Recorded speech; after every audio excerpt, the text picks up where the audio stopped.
What's up, guys? It's your boy GRC. You like that? What's up? I threw that in there right off the jump for you, Alex. That's for you, Alex.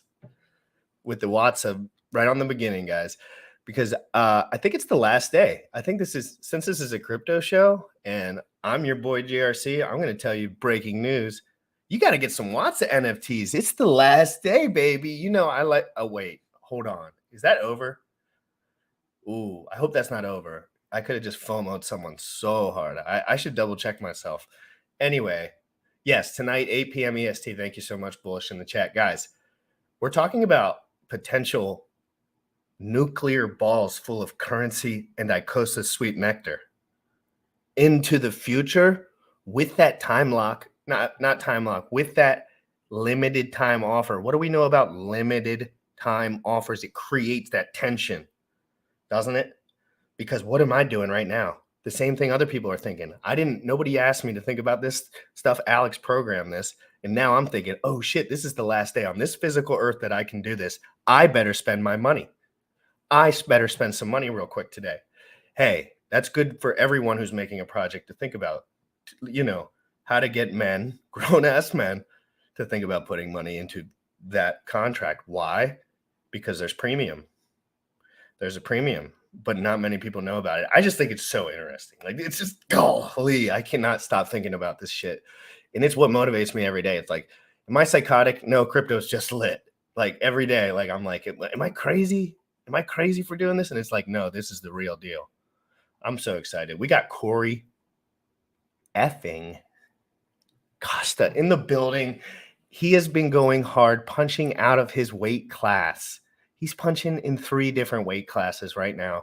He's not holding back. He's going to tell you what's going on in his life. He's going to tell you to sit down. He's got work to do. I love that attitude. He doesn't care. He says, yes, I'm in this situation, that situation. No, I got work to do. It's always like that. It's like, nope, we're moving. It's never like, poor me. You know what I mean? So that's why I like Corey Costa personally. Other than his alpha on crypto, like, I trust him as a crypto. It's a weird thing, though, trust word. It's like, I am kind of friends with Corey to a degree now, but I trust that he's doing intellectually credible work. That's kind of the crux there. It's like, I don't know him. I've never done a deal with him. But like, I'm thinking now, by watching his channel, he does do interviews with other shows. He does read white papers. He does go out there to check on other things to see if this is what's up, if this is really what's cool. And Sam kind of taught me like that same ethos in general. And it's just like the kind of guys that I like to stick around with in general. Like, they're always just, it's not about them. It's about what they're doing. But anyway, let's get into this. I can't wait to talk to Sam, guys. Crypto in the morning, every single day, 11 a.m. Jim Rat Crypto. The channel's been blowing up, by the way. Like, it's been great. I've just been watching the number go up sometimes. I'm like, holy shit, this is lit. You already know what time it is. Crypto in the morning. Crypto in the morning. Crypto in the morning. Waiting on phone. Crypto in the morning. Crypto in the morning. Crypto in the morning. Crypto in the morning. Crypto in the morning. Waiting on phone. Crypto in the morning. Crypto in the morning. Smoking no blunt on my way to the gym. 11 a.m. and I'm already tuned in. Got me some hex and I'm making it stay. Got me some hydro, I'm making it rain. Pay me some maxi and that's just in case. Jim Reddit sent me to show you the way. Crypto in the morning. Crypto in the morning. Crypto in the morning. Crypto in the morning. Crypto in the morning. Crypto in the morning. Crypto in the morning. Crypto in the morning. Crypto in the morning. Crypto in the morning.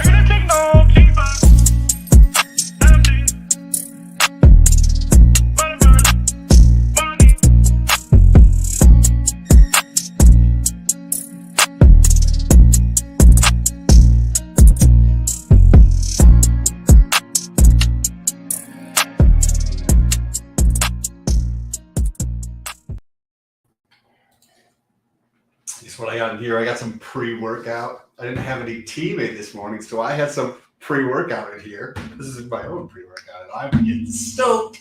Is that something you do on a Sunday to switch it up? Whoops, your audio cut out for a second. Is that something you do on Sunday to switch it up, or is that just random today? That was just random today. I just didn't make tea this morning, and I was like, "Oh, I want to have some caffeine today," because I was getting a bit of a headache. Because clearly, I have some type of addiction to caffeine, and I was like, "I don't want a headache during the show." I also have something that's super controversial to talk about that probably a lot of people will disagree with, which is awesome. I want right? to disagree. I love that. I love that you think that and know that because that means you've thought about it already. Why? And we could talk about this with Corey. That's going to be an awesome conversation. Corey's really good at talking about some of that, like the more stuff that's a little more tangly in your brain too. He kind of keeps it 100 with it when he's thinking about it, kind of like we do on the show. What is it? What's the topic? So why would you ever stake Hex? Oh God, I'm canceling the show. Okay. That's it. Why? This channel? No, you know what? This channel wasn't worth it anyway. if I can create an LP position that allows you to earn double what you'd earn in Hex while still retaining your position in Hex without having any impermanent loss, right? And you're earning over 40%, over 80% a year. Wouldn't that sound more appealing? And you have liquidity? Like, yeah, but in the world right now that we live in, just this moment, right now, you need someone with some big fat brain to be sitting there doing that because it's just the way it is. But what you're saying is, and I don't want to put any words in your mouth, some of this stuff is programmable. You can create an LP position between Hex and Maxi and earn 7, 8, 9% a month, right? That's 80% a year at 7%. Gosh, you're fucking telling too many people things. I know. It's gonna fuck me over because they're gonna push me. You're gonna fuck over, dude. But I love freedom. Why? But why lock up your shit for 40%, 38% for 7 years where you can't touch your shit, or get double the returns and have liquidity on that? Just okay. This is the topic. Boom, Corey. I'm gonna let me punch the Crypto in the Morning thing to get him over, but this is the topic today. And guys, we didn't think about any of this beforehand. Me and Sam never talked. Kind of Sunday fun day. We kind of just let it go on Sundays a little bit because we're having Costa in here too. I want to talk about the reality of something real quick. And I think this is going to be a popular episode for a long time because I really think that some people, when Richard was thinking about, I try to think about Richard when he's making Hex, right? And he's extrapolating this information in his head. I have a feeling he thought the staking nature would be more close to 1 to 4 years because I think that's what he would have done personally by his teachings, and yes, deep down, if this all works forever, yes, of course, 15 years is the best premium, clearly.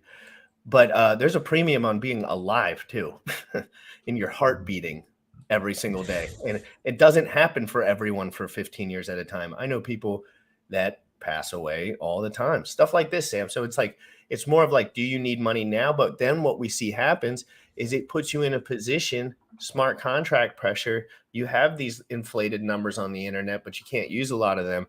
Does that put people in a reverse psychological position downstream where before they were on the front end of that, Sam, where they were getting positive affirmation from that, but then they realize that it's actually like a lack of resources and they have to, do you know what I mean a little bit? Mm-hmm. I hope that makes sense in a way, but I was just working through that. I'm going to switch over to Corey because he's an absolute monster.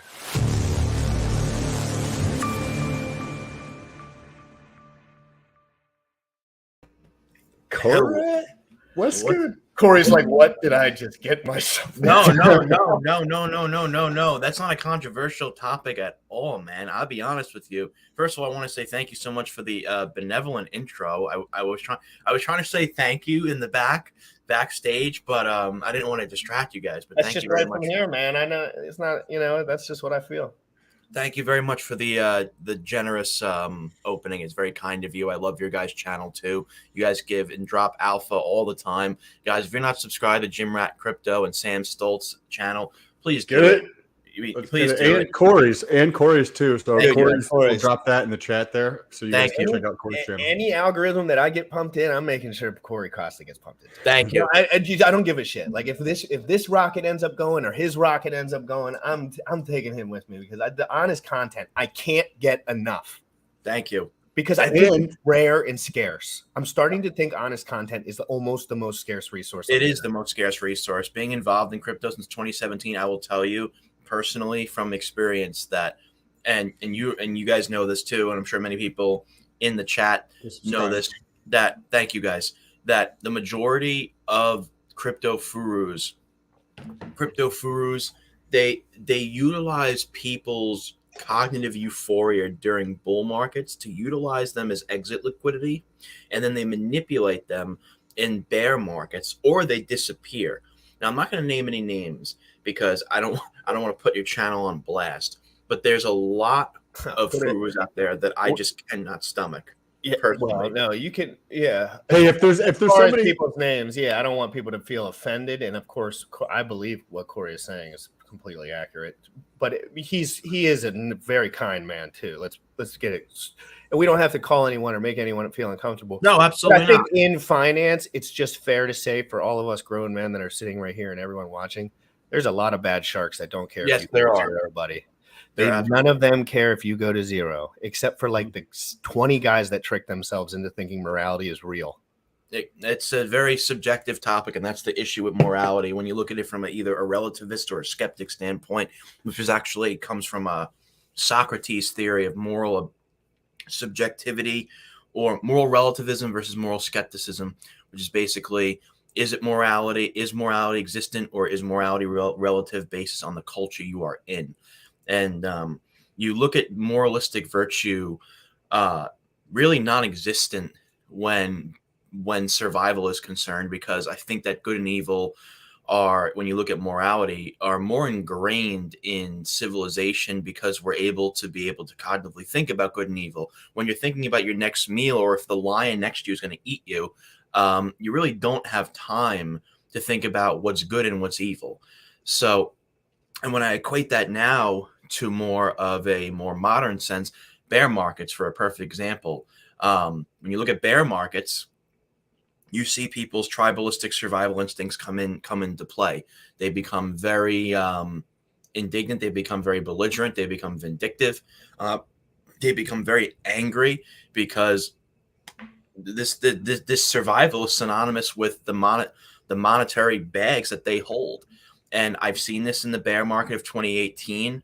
I've seen it in this bear market. I saw it personally a lot worse in 2018 because the blow off top was we didn't have a blow off top this time around, but the blow off top that we had in 2018 was much worse.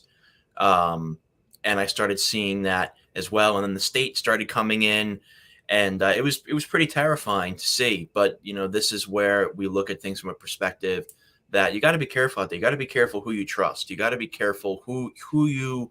Am I taking? Should I shut the hell up? By the way, I keep talking. No. My God, I'm enamored by every word you're saying. I had a question for you. I swear, like I was when you started going down that rabbit hole, I was like, "Oh, this is beautiful. I'm going to enjoy this conversation." I was sucking in info, to be quite clear. You're in your conscious there. Morality.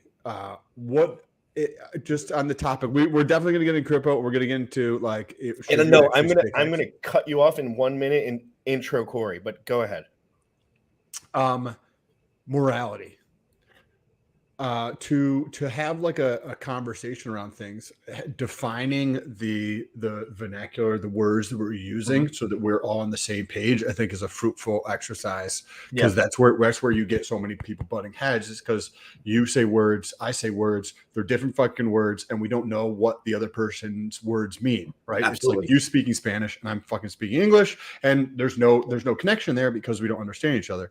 So when you think about, say, morals or morality, what does that mean? And there's not a right or answer or wrong answer, but like, how do you think about that? Because you'd mentioned morality in Socrates, and I'm curious, like this morning, when I'm journaling about something and I have like an idea or something, I like to define what that means to me, because I know that's helpful for me. And I'm just curious to hear what your thoughts are on morality. I think it's that natural instinct that you have, like when you go home and your family's there, and your girl is there that you have sworn to like protect. I mean, not swore, but like, you're kind of the man of the house. So like, that's your job at them. It's like, you'll kill for them. And I know, like, for example, if let's say my dad was at a bank right now and he was doing bank stuff, making just like we're doing kind of. Mm-hmm. And I said, hey, that motherfucker would kill you motherfuckers for me. He would slice you all in half and put you in the garbage can, steal all your money. If I was up for grabs. For whatever reason, I'm talking if I was a kid, you know what I mean? Like, I know, because that's what a real bond is with. Like, I learned that from my father. I learned that he's a nice man in person, but he would kill you, really kill you. Like, and I'm not saying he's an aggressive guy, but you just know that he's a big man. He's scary. He's raised his voice. He gets mad. Like, so you learn like, okay, so there's these people, but when they're around me, they pretend like they want me to succeed. They got 5 kids. You're not playing me stupid. You're not playing me. If shit goes sideways, I'm the first on the chopping block. And that's okay to say out loud. You're allowed to say that there's risk. Yes. But you have to be honest about the tech instead of milking Richard Hart's fat penis into your mouth. You have to think about what was Richard thinking about before we started. I think what we're talking about right now is what Alex was exactly thinking before he came out with Hedron. And that is the reason we're able to talk about this right now, because we can see I only knew about staking until there was another option. And then my mind got to expand, but somebody built that. Somebody was thinking about that before, Sam. Like, like obviously you know this, but I'm just talking to the audience here. But I need to cut myself off and Sam off. And I need to say, Corey, just for the sake of Bullish's heart rate and in this channel in general, I want you to introduce yourself and let everyone just know a little bit of your backstory, a little bit about your channel, a little bit about your interaction with the Hex community, and anything that you do within the cryptocurrency community. Should have started that. Sure. I'm an Italian from New York, so just let me know when to shut up if I talk too much. I'll let you go, man. All right. So I want to first answer Sam Stoltz's question that he asked me about morality. I think morality, on the basis of what it is either a culture, an individuals, or cognitively what we believe is right and wrong in association to what's good and evil. That's my view on morality. Very simplistic answer. You don't need some elegant answer, though, necessarily to define what it is. The simpler is easier to grasp sometimes. Exactly. Occam's razor. The simplest answer is always usually the right one. So tell us about yourself, because there's going to be a lot of people here who don't know about you, don't know about your story, don't know about the channel, what you talk about, etc. Exactly. Okay. So I got into cryptocurrency in 2017, and about late April, early May 2017. And I was working at Petco for a while. I was making $9 an hour. Marco, the Hexican, I agree with you. Let's do that. I can bring David Gockstein wants to come to that. So we will link up about that. Hey, I'm close enough for that drive too. Yeah, exactly. Dude, that's only 2.5. That's only 2:45 from me. Yeah, so you're not. Yeah, exactly. And I would love to. That would be a good time for me. I would enjoy that. Absolutely. So yeah, definitely. Let's do that. So I got into crypto in 2017, and I was working at Petco. I was making $9 an hour. I had a lemon of a car. I bought this lemon of a car from my close friend's father. I was constantly putting money into it, and I used to call this the grand curse. Every time I had $1,000, something would go wrong with my car, and I would go back to having $50 to my name. And so at the time, I love the honesty and transparency, though. This is great. This is what real life is. And yeah, I'm exactly. so happy that you're saying, and not just the bill. Like I'm not the most genius that ever saw the blockchain. You know what I mean? Absolutely it's not. Reality. I love it. Absolutely not. So what happened was that I was in Petco, and I had an individual come up to me who was working there. Very smart guy. We were talking about conspiracies. We were talking about Area 51. We were talking about what it really was. We were talking about, history, because that's my background, a history teacher. And he brought up that he made money in cryptocurrency. And he said specifically Bitcoin. And I said, that's awesome. And I was like, you're in Bitcoin. I was like, I've heard of that before. I played on PC games a lot. I was talking about this with Jim Mac Crypto on my channel yesterday about playing video games and being on the computer a lot. So I knew what virtual currency was because I used to play on the computer. And he started telling me about how he made 50 grand by doing absolutely nothing besides waiting. And unfortunately, what happened to him was that he moved into Midtown. And if you're not familiar with New York, it's one of the most expensive places to live. He spent $4,500 a month on a studio in Midtown, and that's on the low end. And he he lost that money. So he started explaining that story. So went back into Petco. He started working at Petco, and he made another investment in a cryptocurrency. And I don't know if many of you know this cryptocurrency. It's an old cryptocurrency. It's called Gollum. It's actually in the top 200. It's a cloud computing cryptocurrency. Interesting. Anyone in the chat that's heard of Gollum, put a bicep just so I can get a gauge on how many people know that. It's interesting because I never heard that one. Yeah, it's a very old cryptocurrency, and he made a substantial amount of money off of that. So then I go into then 2 weeks pass, and he's not at the job anymore. And I start getting into cryptocurrency. I start getting very familiarized with it. And I'm like, where the hell is Dan? And they're like, oh, he's fired. So I texted him, and I was like, Dan, you seem like such a nice guy. Like, why'd you get fired? What'd you do? He's like, you really want to know? I was like, I was using the money that I made from cryptocurrency to pay for veterans' dog food when they come in. So if they didn't have the money, I paid for it out of my own pocket. So they fired me. And I'm like, so they fired me. I'm like, okay. So we stayed in contact. And as I was getting involved in cryptocurrency in May, I got into a major fight with my uncle. We were in a major fight over, I thought that he screwed my father over out of money after my grandmother died and he sold the house. We sold the house. We were supposed to go 3 ways between my father, his 2 other brothers. And we had a huge fight on the phone. And then I brought up, I'm like, bro, I'm putting $700 in cryptocurrency to try to make the money back that they're making accusations that you stole. And then the conversation completely changed. And he was like, you're in cryptocurrency, like Bitcoin. I'm like, yes. He's like, listen, I'm not.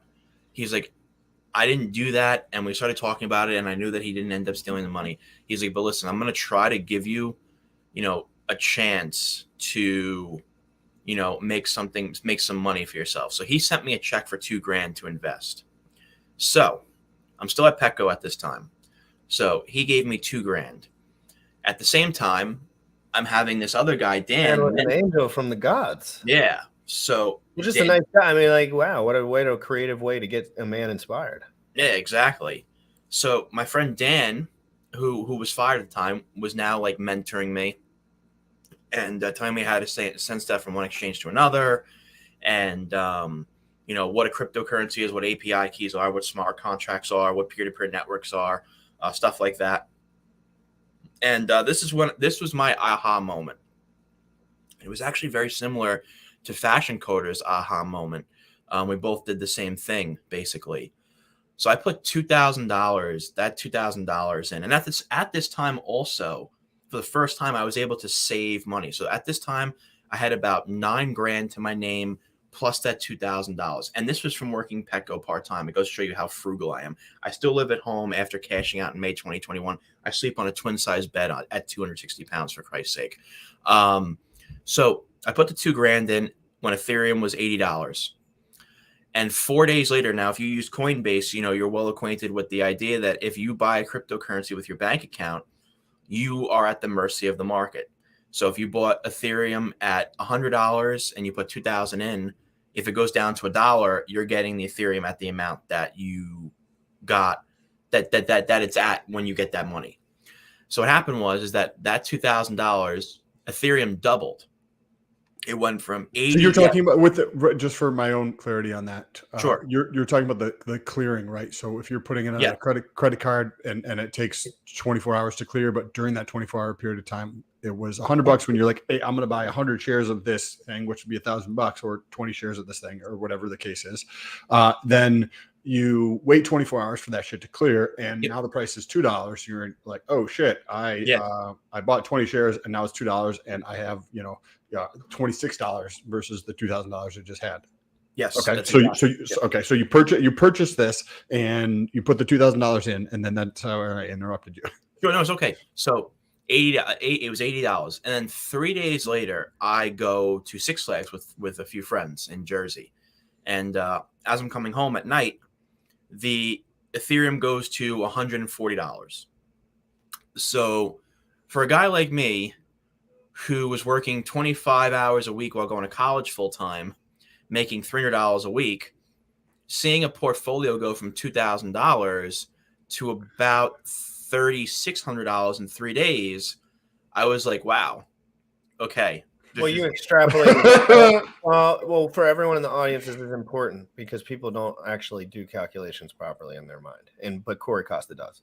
So, so in reality, if you work for 10 years and make a fuck ton of money, but you have to spend all that exact amount of money to do the things that you're doing, he was basically saying, I'm doing 150 things in this one moment, and I have a net positive of 0 for the next 10 years.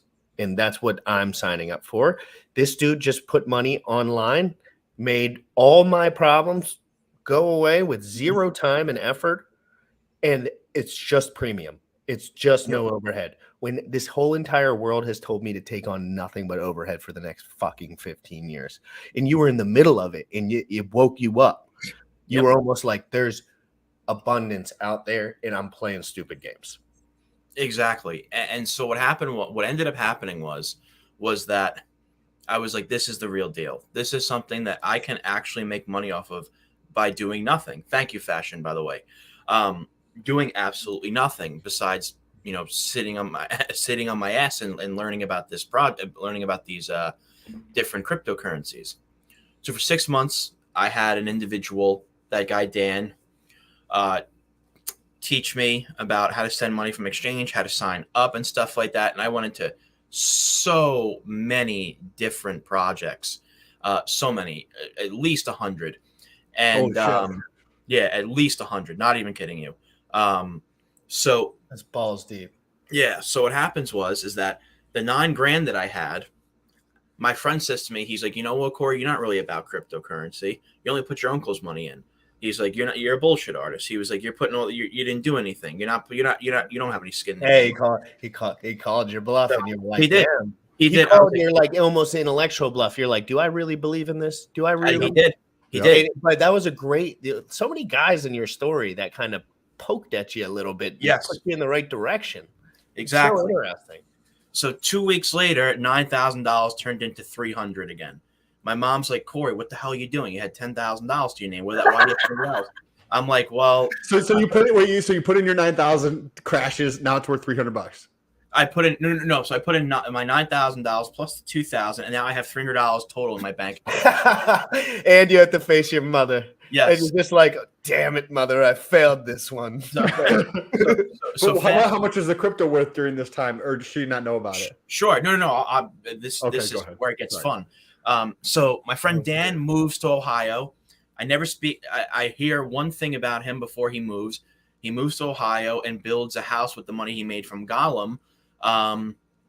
He built a house for his homeless cousins. Very noble man, and I lost contact with him.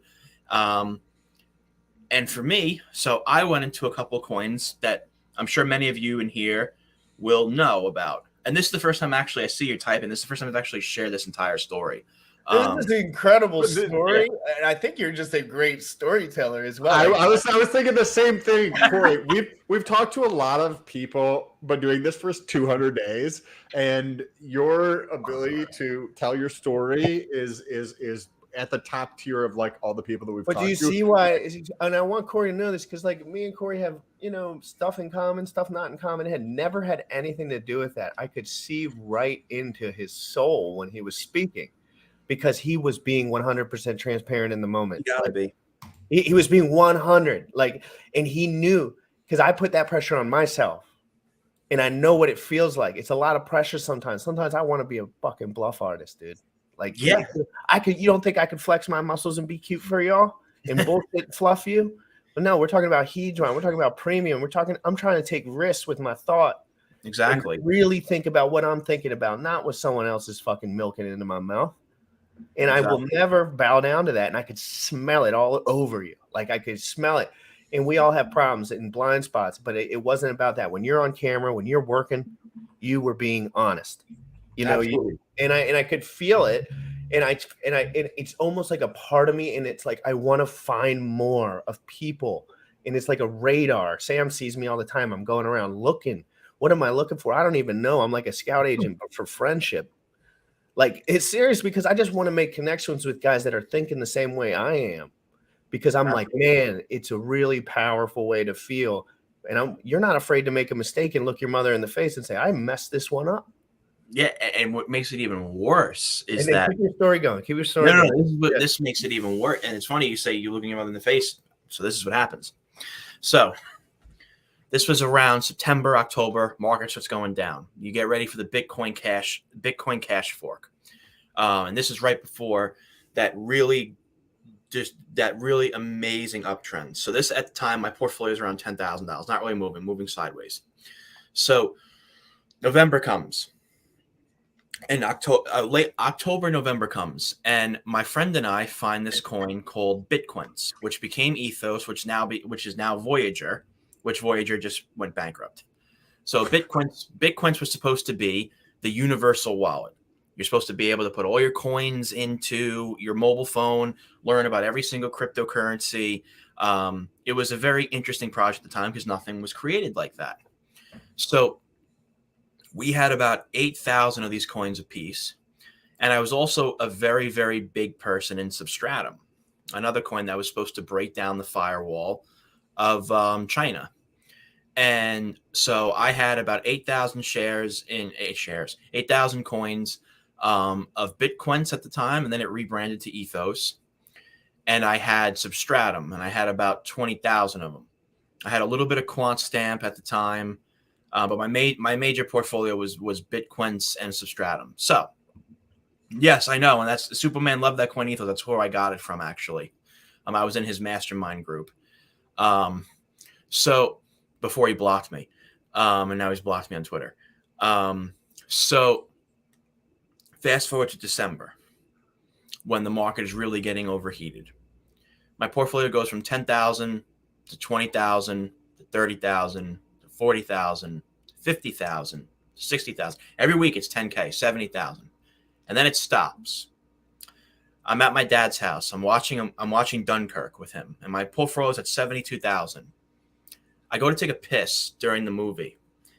And yeah, a great guy, says nobody. I agree. So 72. Well, once he said he blocked you, I knew right away he's a scam. I mean, you're just trying to be honest with the guy, probably. So $72,000 after I come back and take a pee, because someone did a video in South Korea, and at this time, like, YouTubers had much more power over cryptocurrency prices than they do now. Like, the authority that YouTubers had back in 2017 over one cryptocurrency's price was insane. So just really it was just a light market. Like there was no information. No activity. Yeah. There was very little both information. Of those things. Both of them. And you typed something into the YouTube algorithm and you said this is for one crypto, and you typed that in, there was only going to be that coming up. Yeah, exactly. Marco says it best. They had big time power. Like, these guys, if you had 150K subs, 200K subs, and you promoted a mid cap cryptocurrency, like, John McAfee used to do it. He used to literally people would follow him for day trades to the T. He would type something on Twitter, and the second he typed something on Twitter, it would skyrocket. So Ethos at the time, Bitcoins at the time, didn't rebrand yet. I'm watching Dunkirk, and I look at my portfolio. I'm like, you know what? Let's see if it's not sideways. I click. $72,000 turns into $120,000 in 5 minutes. And I'm like ecstatic. I give a phone call to my friend Frank, who got into crypto with me, and my friend Joe at the time, who got into crypto with me. And we didn't know anything about markets. We didn't know anything that it was going to go back down. So we didn't cash out. So what happened was, in 2018, if many of you in here remember, in late February, there was a crash, a massive crash. So I saw my portfolio go down from 120,000 to around 60. Now, I was complacent. I didn't think anything of it.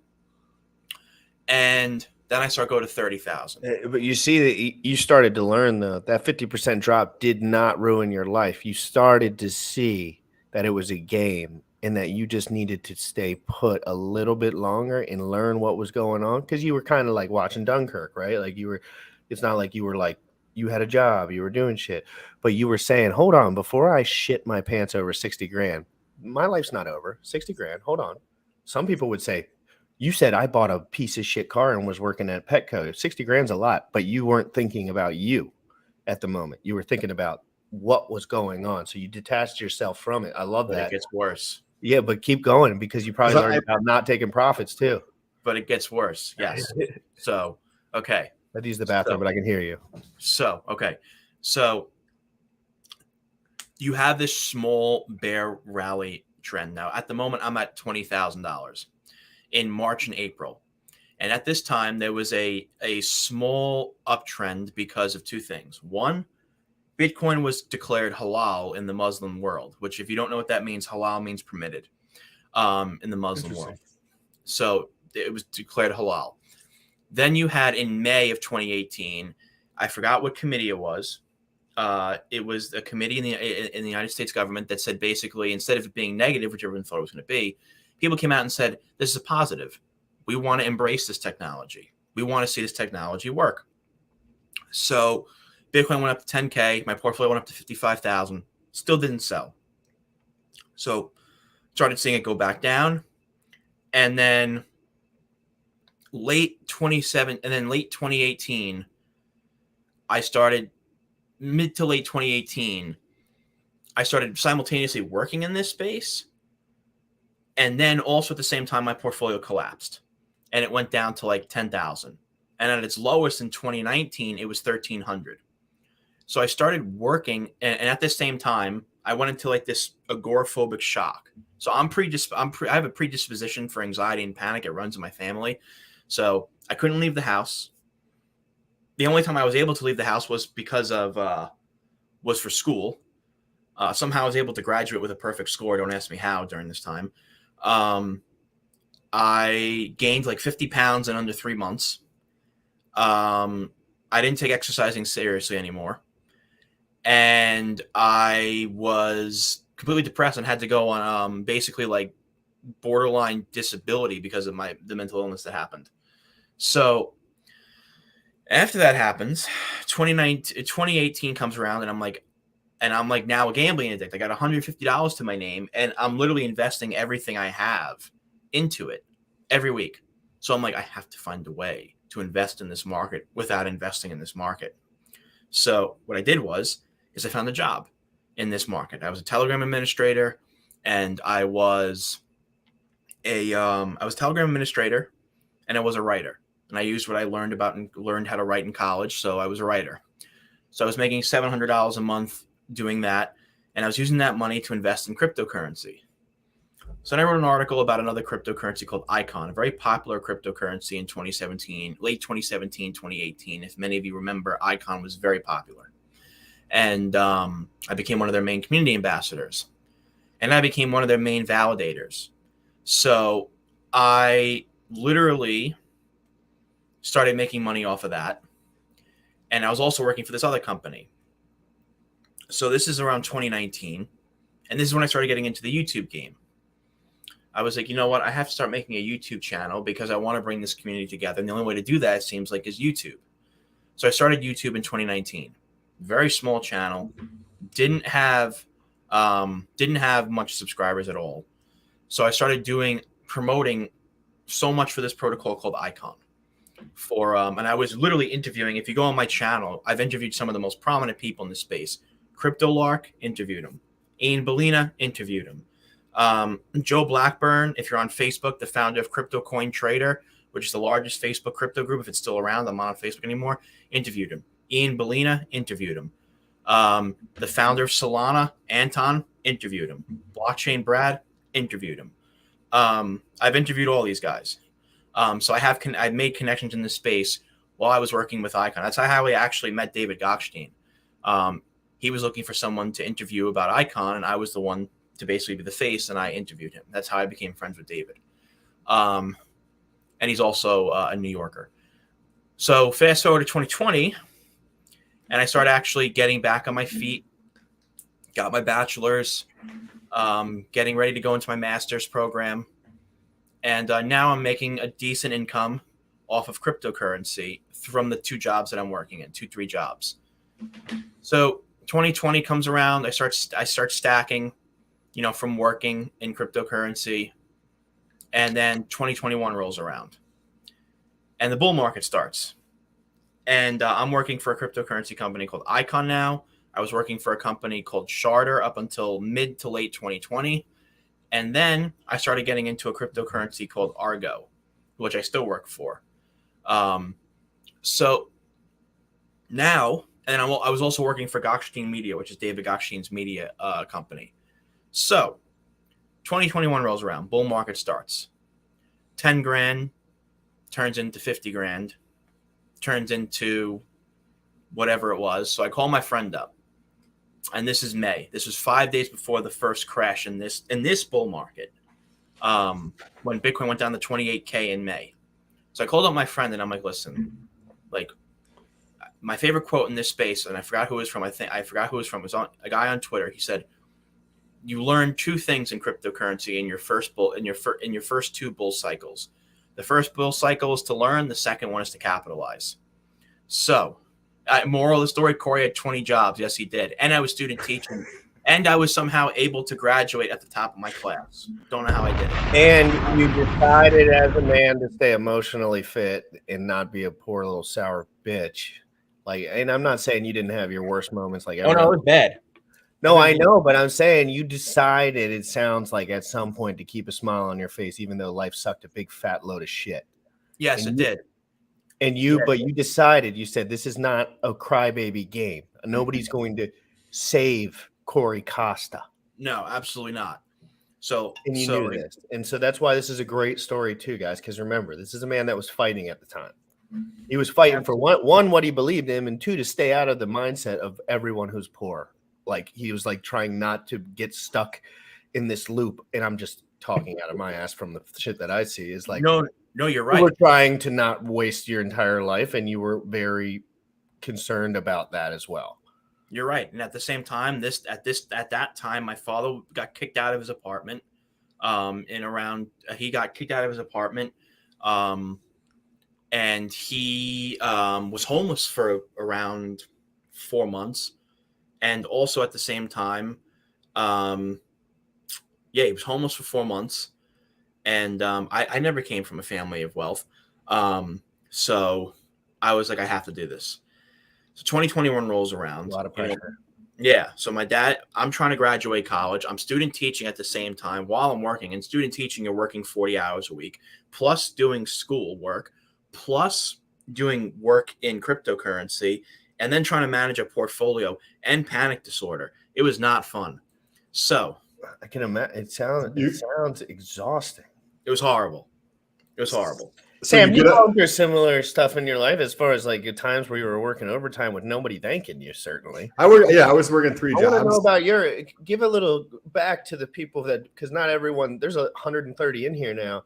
Sam, as you're watching this story, you're a bit older than us, and you've gone through a lot of these trials. I've talked to Sam intimately. What do you think about some of this, and reflect on your life as you went up? Some of those thankless moments, where you were just trying to figure out what was going on. How are you?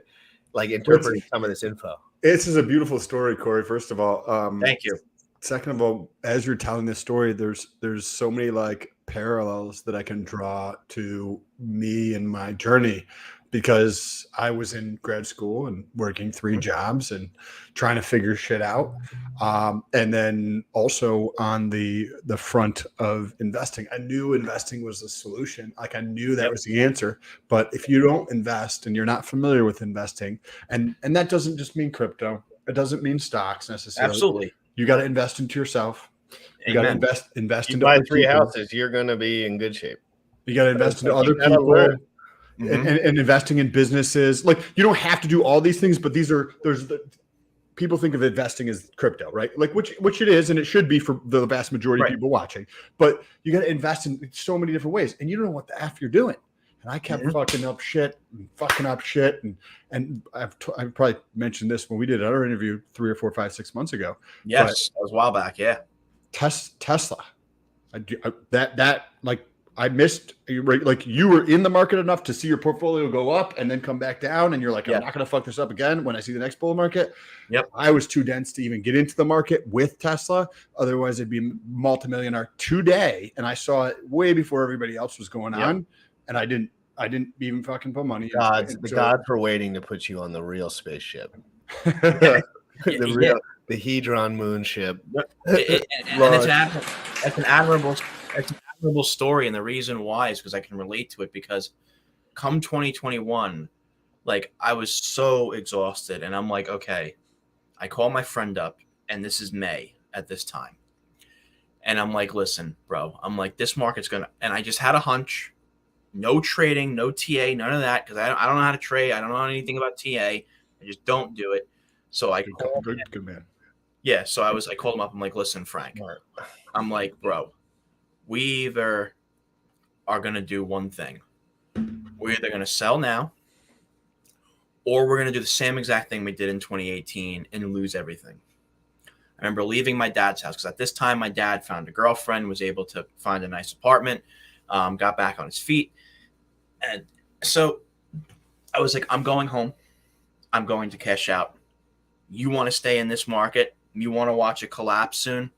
So be it. So he says to me, he says, I'll think about it. And on my way home, because I'm about 30 minutes away from my house, he calls me and says, you know what, Corey, you're right. He's like, we have to get out of this. I'm like, good. We're going to do this together. So, and this is where it gets terrifying. This is incredibly then I promise how you can turn these into like connections within people. Like you turn these investments into like ways to like bond with other humans and like share your understanding. Wow. You know what I mean, Sam? Mm-hmm. It's like he's using other people with him. Like it's like he had a very strong hunch through years of whatever the pain he went through. Mm-hmm. He was trying to share it with this guy in an intimate moment where he could help. Truthfully, in that moment, you were trying to be helpful. He's one of my best friends, and he got into crypto with me, and I was like, I can't not tell him this. And you were like, let's get out of this hellhole, and we're gonna make this is more money than we've ever had on our feet ever. That's exactly what happened. So I went home, and this is the scariest part, and I promise I'll shut the hell up after. So I go home. He says to me, yep, I'm selling. I didn't hold Cardano. He sold his Cardano. He got in at 3.5 cents, sold at $2. I got into Icon at 10 cents and sold at $2.04, something around there. Now, here's the thing. Icon at the time was not on any single exchange that U.S. customers could use, including KuCoin. So I had to use a exchange called SimpleSwap. So the way these exchanges work is that you send your coins to their address. That bot exchanges the coins for you to the coin that you want, and then they send that coin to the other address. So I make a couple of transactions. My first transaction goes through fine. Second transaction goes through fine. Third transaction, it was not simple, Ross. It was not. And I'll explain why. Third transaction goes through fine. Okay. At this amount of time, I cashed out. Let me guess, Ross Heck. Let me guess. It wasn't that simple. No, it's not. You're a great storyteller, so you're trying to tell people like the point here is that there's a little impending doom here. So continue. Terrifying doom. So I promise it's going to get bad. So half of my cash out is now cashed out. So I'm happy about that. So I don't want to get into numbers, but for a 27-year-old kid, it was a fuck ton of money. The second half, I'm like, you know what? I'm not gonna send it all in 5 different transactions. No way. I don't need to send 10K here, 10K here, 20K here. You know what? I'm just gonna send the whole thing. I send the whole thing. I get a message from the exchange saying, "Where did you get this money from? And why are you using our exchange? We are withholding these funds for further investigation into you." So I don't mind sharing. It was about $104,000. So what happens is I get a message and they say, we are holding your funds and we are not giving you your funds until you prove to us that this 100 grand is yours. So I go rummaging through my jobs, through what they promised me, and through what they promised me in my funds, in my job, and in my job contract. I'm like, okay, here's proof that this guy has sent me this much money in the last 6 months, and this is how much money I've been sent in this 6 months. So 3 hours go by and I don't get a response. I'm like, all right, I'm either going to get arrested, I'm going to get the FBI calling me, I'm going to lose 100 grand, and I'm just going to cash out what I made, and I'm torn here emotionally. I'm like, okay, I cashed out half. Now you think you're going to get arrested, which is another part of it. You're like, fuck, am I going to get arrested? And like, I have half cashed out. So I'm like in a whirlwind of emotion. I'm like, I'm happy about this, that I cashed out half, but I'm not happy that half of it is withheld. I have now an exchange basically asking me about what the hell is going on, where my money comes from. So there is a happy ending. 3 hours after those 3 hours, I get a message saying, listen, you've given us enough proof, but here's what we're going to do. We're going to send that money, but this address is blacklisted from our exchange. We will never be able to use it again. I'm like, go ahead, fine, blacklisted. I don't want to deal with you guys again. That's fine. They're doing a big favor to you, really, by fucking blacklisting you, because it's middleman D, exactly. Happy ending. They're broke, is what it is they actually have no liquidity, and they're just playing a scam on people. Yep.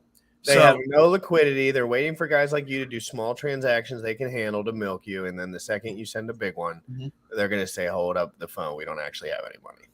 And then I cashed out all of it the day after I graduated college. So happy ending. I graduated May 17th of 2021. Graduated the day after, which was really good for me because then I cashed out and they're like, well, how the hell do you have all?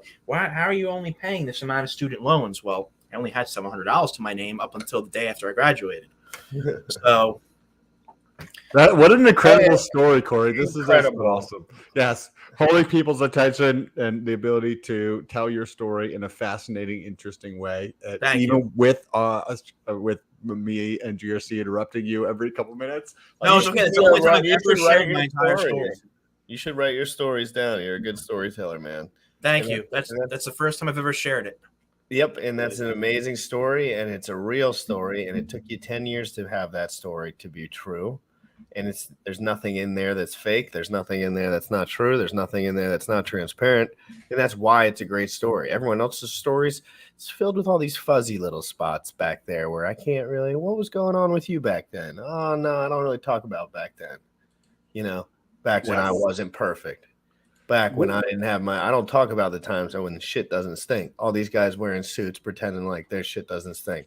It's I can see right fucking through it. Right fucking through it. You haven't seen nothing in your life.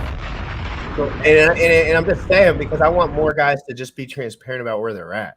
Like Sam is the guy he is, literally, because he's fucking been through a fuck ton.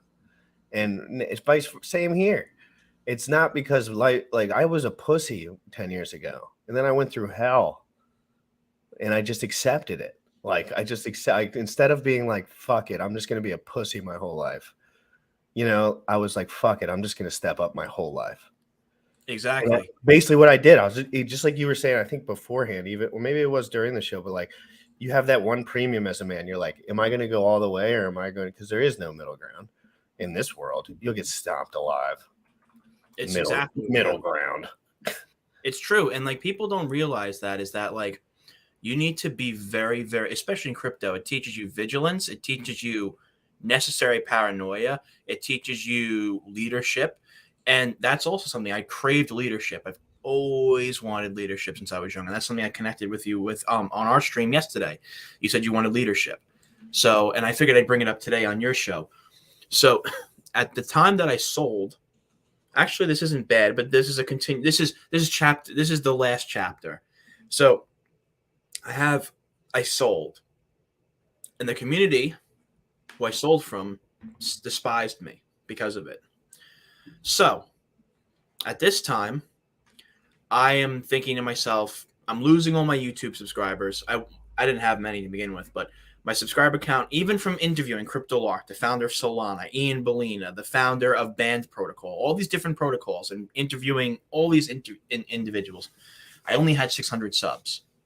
So I'm starting to see my subscriber count go down to 404, about 470 to 480.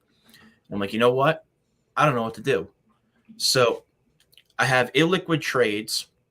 Harry on Twitter, who I follow, bring up Pulse Chain. And I'm like, you know what? I was like, I'm going to learn about Pulse Chain. And then I realized it was synergistically related to Hex. And I'm like, you know what? I'm going to do one more interview. And I'm going to, because I love this project. This community seems very interesting to be a part of. So I'm going to do one more video. So I interviewed someone, God rest his soul, unfortunately killed himself.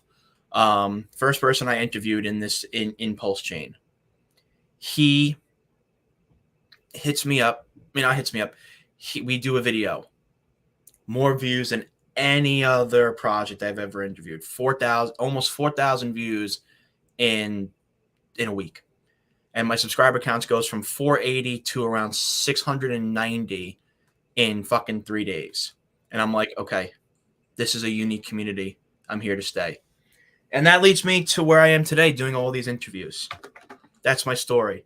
Hey, that's what a great story, dude. Like, Yeah, that was incredible. Dude, And you hear it here first. I've never shared the whole thing. Dude, this will be one that, and I knew this was going to be a special episode when we started talking, guys, because it's just Corey keeps it real, and I just recognized it, and I wanted him to come on. I wanted him to have a moment where, Sunday Fun Day, we could sit back a little bit and just listen to the young man. And I'm a young man too. When I say that, it's just inspiring. It's inspiring. I'm going through it. Like I'm in the middle of that. We're both in the middle of this shit. Like we're all in the middle of this shit. It's just like this is just like getting work done in your working age. You know what I mean? Like it's like, are we going to sink? Or are we going to swim? It's like just because this guy has more money or that guy has more money. I've seen lots of guys with lots of money sink. Yep. On a little bit of a pivot here, I want to hear your thoughts before we wrap things up here, because we previewed it at the beginning. Saying something controversial like why actually stake your Hex when you can maintain liquidity, you can double your return. So instead of earning 40% for locking your shit up for 7 years, you can earn 80% on an annualized basis. So you can double your returns, and you don't have to be concerned about impermanent loss. Why actually go through and lock your shit up, right? By going through and staking, not staking. You can basically put it into a liquidity pool. Yeah, LP for Hex and Maxi. Go and I want to hear your thoughts on this because this is controversy relative to other people. I have a point on this, but I want you to go first. You want to go first, Jim? I don't mind. Well, mine will probably be quicker. I think there's a lot of people that are dangerously upset with you for even speaking these words out loud. And I want everyone to understand me loud and clearly, because those people, they're not a big concern of mine. And they don't want me to succeed. And they will not help this channel. And I know who those people are by name. So you don't have to worry about, I understand which team I'm on. I understand what I stand for. And I understand I'm a fucking genius. So I know what you fucking geniuses are thinking about that have more money than me. You know what I mean? I know what you're doing. You're doing backdoor deals, period. I know who you are, period. I'm looking at you too. And I'm a freedom fighter. And I know people are making backdoor deals, handshake deals. Sam, Corey, I'm just getting real for a second. It's the truth. I'm not trying to be rude. I just want to make sure I'm not pushing any buttons here. But you're not pushing nobody's buttons. This is finance. And don't you pretend like it's fucking not. I agree with you, don't bro. Pretend you won't handshake deals behind my back. And don't pretend like you give a fuck about the community, because I want some people to start being real about finance, like Sam is. Sam would just be real about it and go have a coffee because he doesn't care about all the pretending like his ego and this whole morality fucking bullshit that everyone wants to pretend like they're helping everyone else. I just want to say I want to push for the truth. And Hedron, in my opinion, has opened my mind to the extent where I'm starting to realize now that some of this staking stuff is a bit of cognitive dissonance. And it is a bit of like that was what was in front of us at the time, but it's also a part of tech evolving, and it's a good thing. And I think Alex is doing an incredible job to make it a double feedback loop, but it's giving guys like us dangerous power. You dangerous, Sam. Oh, I'm done. I'm excited. I want you guys to go. No. You beat me to it. And I wanted to bring up the importance of evolution. Technologies evolve, things innovate, things create more ability for lucrativity than there was before. Now, if you see on my channel, I really don't talk about hex staking often. If you really get down to the nitty gritty, I really don't talk about, I don't necessitate people or try to tell people to stake hex. Do I tell people that I'm in hex? Yeah, I do. Do I tell people that I love having a bag of hex? Yeah, I do. But do I try to give people that investment prospect? No. I mean, I've talked to Orca about my bags being liquid. I've talked to Orca about that. I think the problem with cryptocurrency is because in all communities, things get a little bit too tribal. And you brought up cognitive dissonance. And Nerd Girl brought this up on Twitter. She said, I'm crucified a lot by different crypto communities from the concept of taking profits. And being demonized for taking profits is extremely wrong. And not only that, but going against the grain. I don't think that it's controversial to make your own investment decisions. If you don't want to stake hex, don't stake it. If you don't, that's one of the biggest things that I see from outside the community where people are like, oh, you know why hex is a scam? Because you're incentivized to stake. So then don't stake.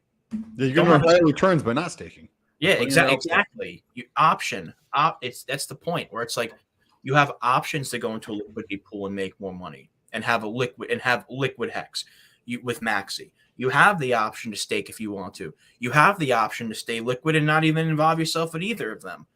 And who is someone else to tell me what I should and shouldn't do with my own money? I don't see that as controversial at all. Well, it's the second they do tell you what to do when you know it's becoming a manipulation factor. It's that second when they're like, you should do this because it's – but the truth is they should be telling you to learn. They should be telling you that time in the market will give you the perspective to hold through these markets. They don't want to tell you that fucking BS because they're fucking milking the system because they understand it intimately. Exactly. And you don't. And they're not saying that you can't over time. But I'll tell you what, I could have used that money that I was shilled at 56 cents, at 27 cents, at whatever I bought at. I don't remember. I bought fucking pennies of fucking hex for fucking thousands and thousands of dollars. That's what I'm saying. I didn't bitch about it. I didn't fucking moan and complain. I learned. I was like, fuck this shit. I'm not dumping any more of my fucking cash into this shit because they told me this shit would be $1 billion. So this is where the math comes in, guys, where you fucking dum-dums. You're like, okay, so you have all these stakes, right? Let's say I have 10 T shares, right? 10 T shares is earning roughly 60 hex per day. Mm-hmm. Let's get a little bit numbery for the people. So 60 hex per day at this rate. And you're telling me, guys, all the guys that shilled me hex told me fucking hex would be, let's say, $100 in 5 years. And that's bearish for some one of these fuckers were telling me. And so that means I'm earning $6 million a day. Yeah, I think whatever. And they're going to tell me I don't have enough. You need to keep working 24 hours a day in DCA. They're going to continue to tell me that you need to put more money into the system so it grows and it's an ecosystem. But in the end of the day, it's just dudes buying Rolexes at the end of the thing. And we love hex for what it is, but I'm not going to act like financial assets don't get used by people that are smart as fuck because they're smart. And so there was a couple comments that I was kind of like glancing at as we were having this conversation that I came up. There's three things here. And I want to touch on each one of them just briefly, and then we can wrap things up. Somebody, Crypto Sloth mentioned locking in the T-share rate. Cool. Good point. But then you're like, what's the point of the T-share rate? To lock in the inflation, which is another thing somebody brought up, where you're locking in inflation. Well, cool. what if I can earn a higher inflation rate than you by just providing LP? Right? You're like, and then somebody else mentions long No, or fuck short. you. You need to be a whale.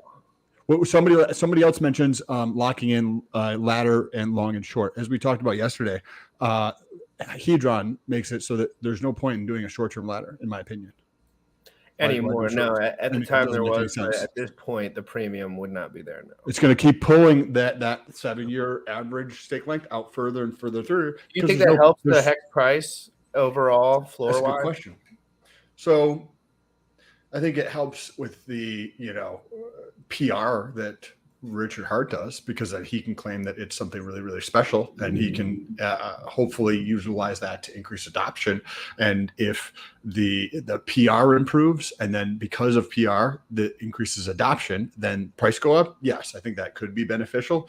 In other mechanics of like, hey, I created something that has an average stake rate of 7 years, right? He'll just talk about it fucking more as it increases. And from his point of view, if he talks about shit more, it's going to increase adoption by having more people talk about it, right? So on the one hand, yes, it will help. It will help. But like the long, the short doesn't make any sense to me. And I'm not saying it's right or wrong. Hexicab brought up another comment around like, don't give other people advice on what to do with their money. Correct. Like unless somebody's asking. I'm not telling you guys to do what I'm doing. I'm just saying there's another point of view out there where you can earn more money and have your shit liquid, not be concerned about permanent loss. All of these things without staking. And Richard would agree with you and give you a handshake and say you're a smart guy, and they all know it, and they all fucking know it. But they are too fucking stuck. You might as well be my grandmother watching the news over and over again, telling me it's just like it is in the 70s, or what it's just like it is in the 80s. Cry me a river, dude. I'm not retarded.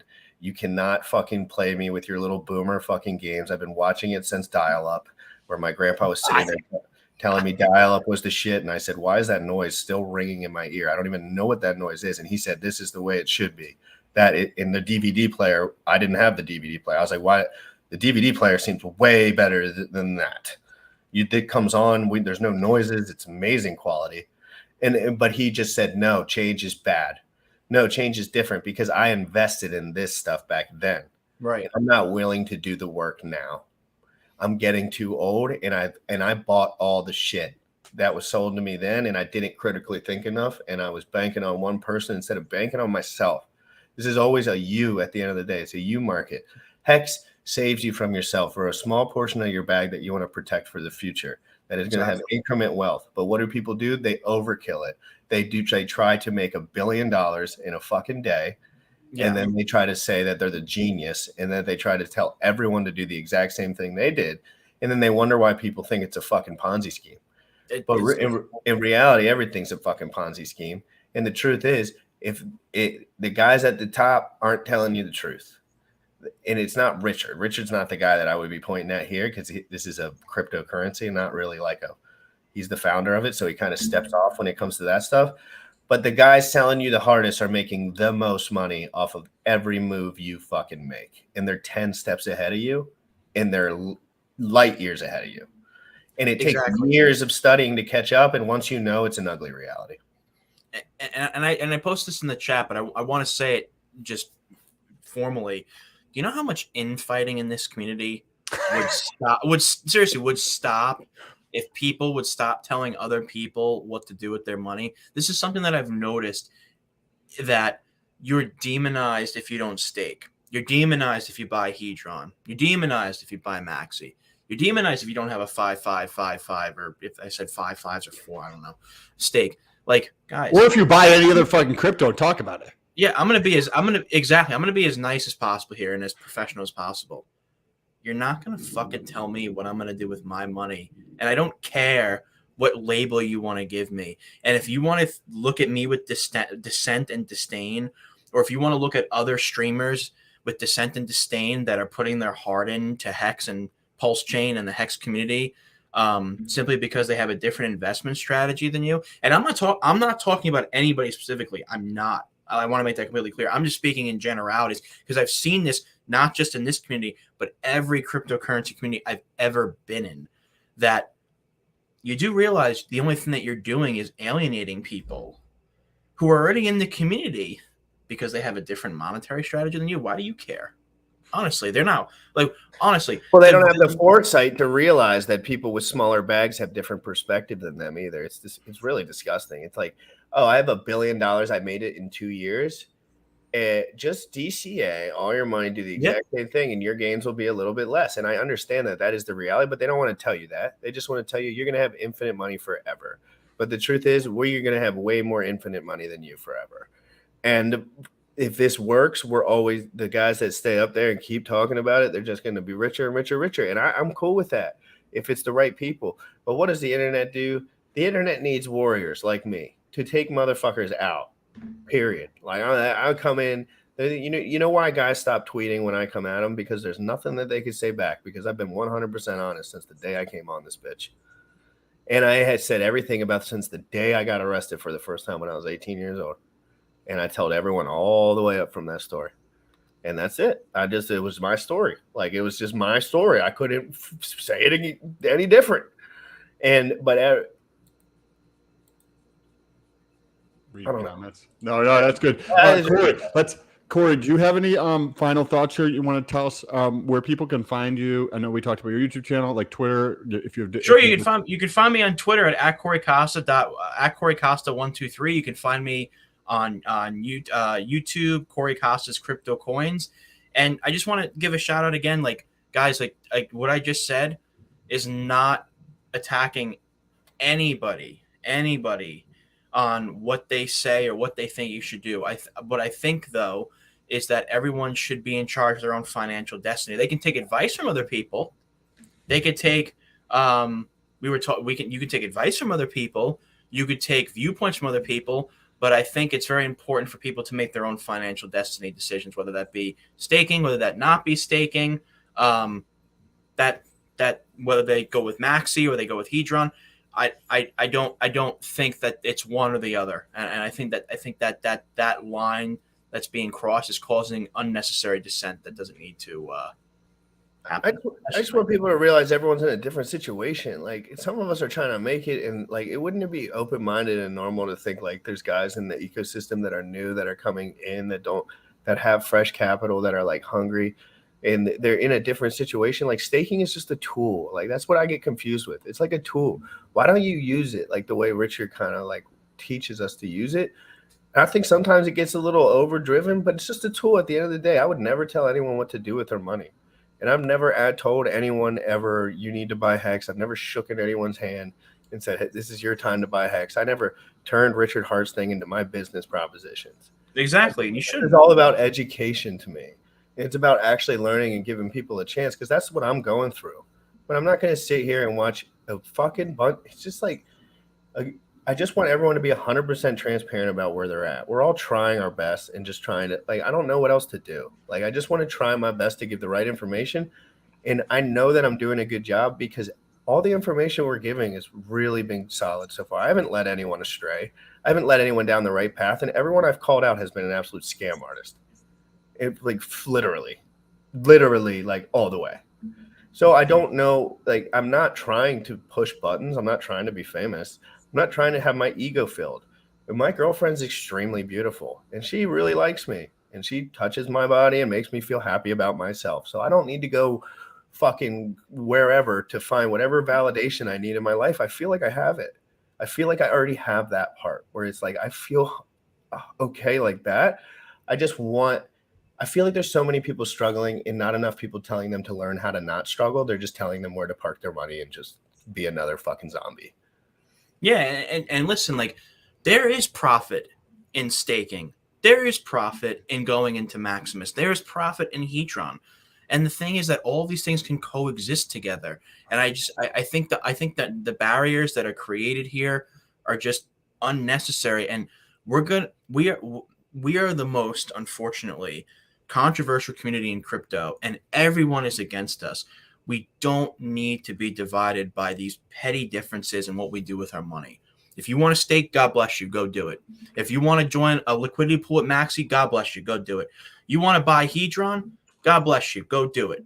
Like, if you want to stay liquid with your Hex or anything, God bless you, go do it.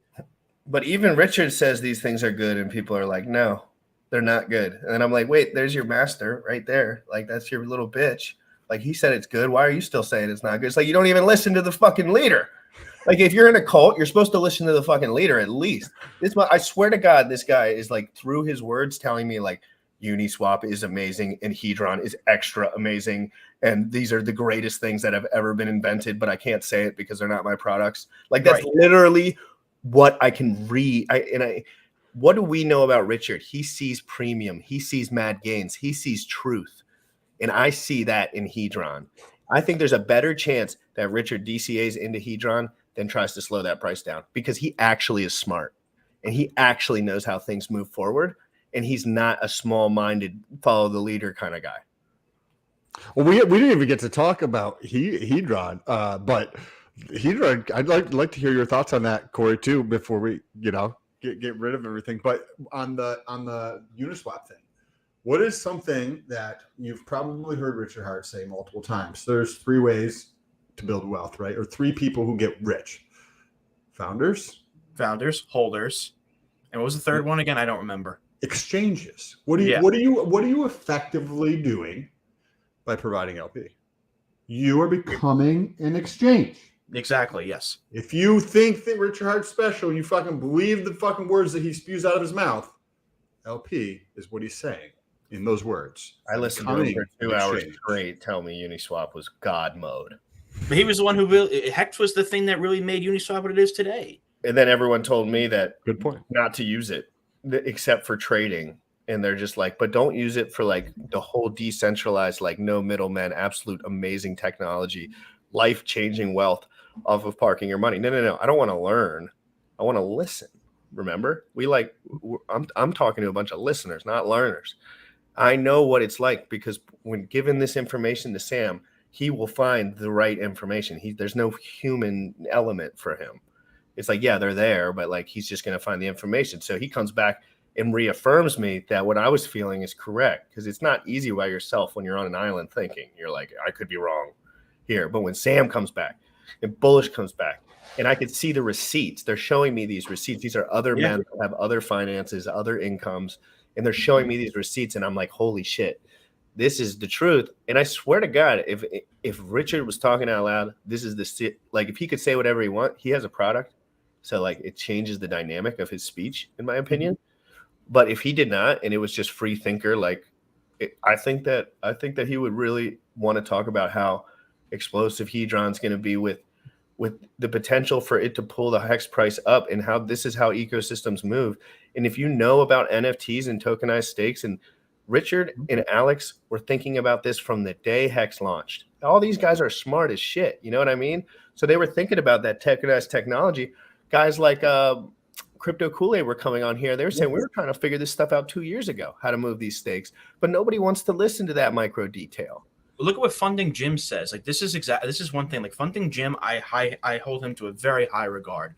I think Funding Jim is very zen-like, very intelligent, very smart, very open to different opinions. Always likes to build bridges. I have a lot of respect for Funding Jim. It's a differing dogma. Oh, you have it up. Okay, never mind. One is to learn. Oh, I'll read it. It's a different dogma. One is to learn volatility and time entry and exit. And that takes time too in the market. So like being in the market really helps you that because I think everyone has to hold and not sell at some point a little bit, kind of like you were alluding to in your story. Okay, my bad. Entry, exit, and hype, and early hype dump to play the game. Yes, totally like we were highlighting. Other is that all participants make ROI, not all moon, but not many lose. That is true too. Not many lose if you act like I was day 501 in Hex. So let's do some quick math. This could probably blow some minds. So Hex has been around for double that amount of time now. So we're on day 1000 now, Sam. And when I got in, Hex was 2 cents. What is Hex today? 4 cents pretty much on the button. We have done a 2x in the double. So all those 10,000x gains, remember? All the people, all the hype, all the in the last 500 days, there has been a 2x in price action. So whatever that means to you, that's a good amount for some, 0 to others, but it's just up to you. That's the reality.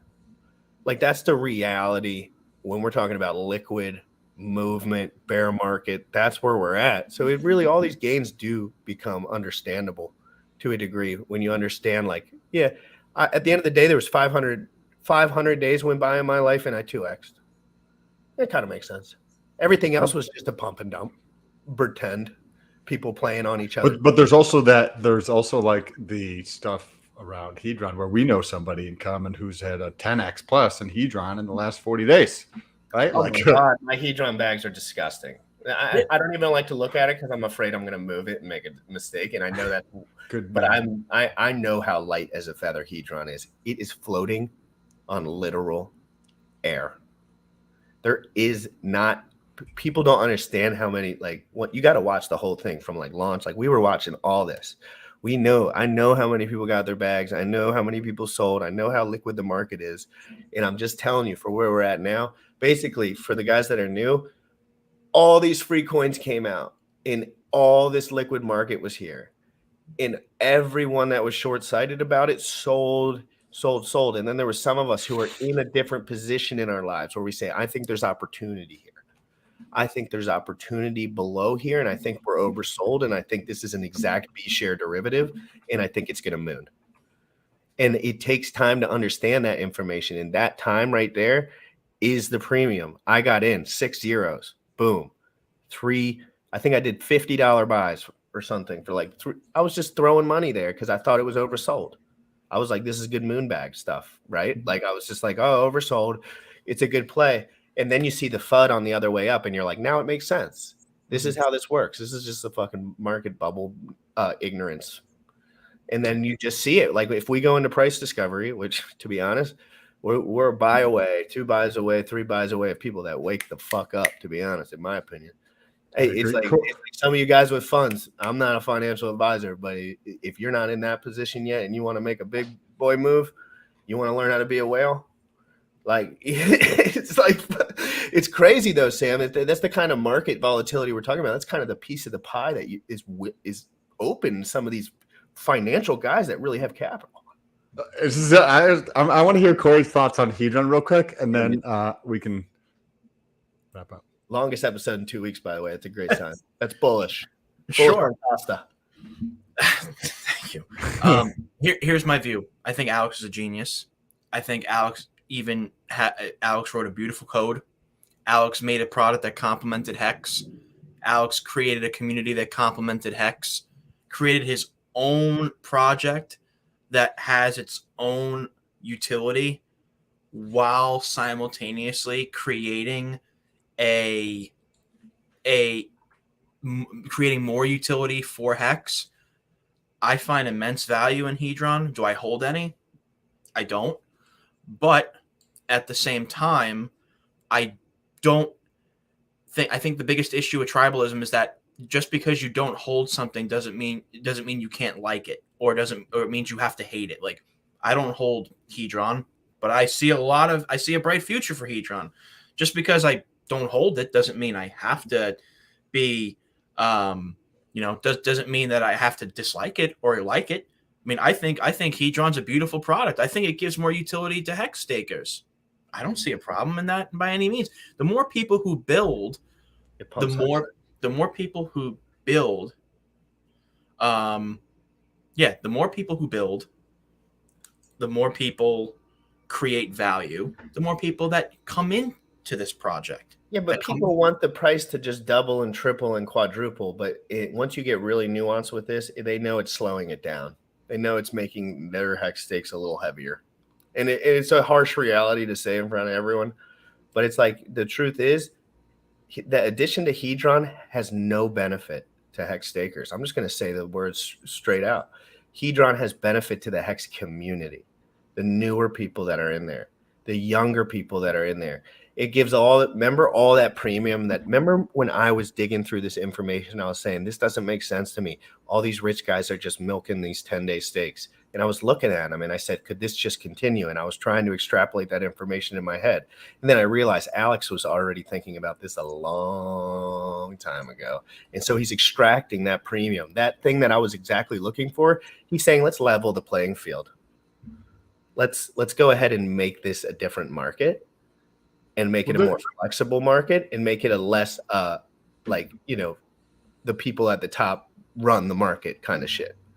There's definitely a benefit to Hex though, just because if you have Price, but the staking, I meant like the okay, well, I'm yes, USD value. I just meant like the staking feature. It gives that a less premium rather than that, because remember Richard says the vast majority of the gains in Hex come from correct. USD price appreciation. I will spit in your face while I say it too, because Richard spelt this stuff out to me, so I'm not gonna fucking dilute his words.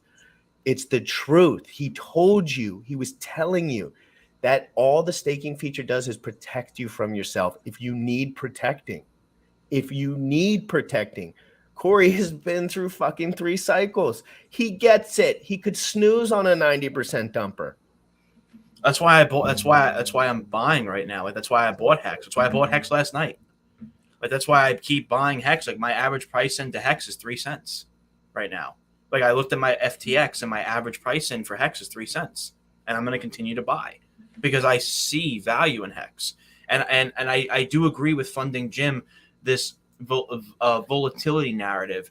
I think that as streamers we need to be able to say to ourselves, it's important to have a difference of opinion. It's important to have discourse, but not to be. There's a difference between discourse and division.